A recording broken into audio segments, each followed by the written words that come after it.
Un attentat à la bombe pendant un rassemblement de soutien au Premier ministre éthiopien Abiy Ahmed a fait 29 blessés dimanche, a déclaré un responsable de la police, illustrant de nouveau l'instabilité dans le pays avant les élections prévues en août.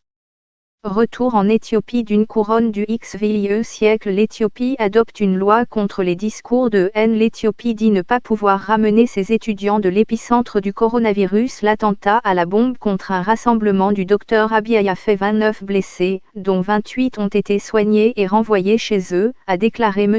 Araza Merdaza, un haut responsable de la police éthiopienne à l'agence de presse officielle Ethiopian News Agency.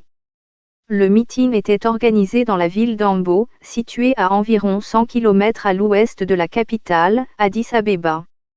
La police a arrêté 6 personnes suspectées dans le cadre de cet attentat, a ajouté le responsable de la police éthiopienne.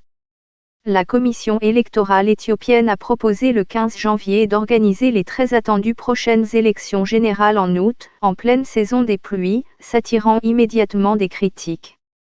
Ces élections sont perçues comme une étape cruciale dans la transition politique que tente de mener à bien le Premier ministre Abiy Ahmed, prix Nobel de la paix 2019, dans un contexte de violence communautaire croissante.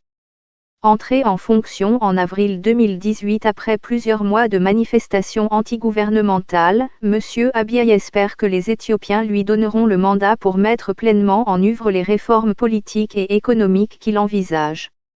La campagne officielle démarrerait le 28 mai, avec une publication des résultats devant survenir avant le 8 septembre.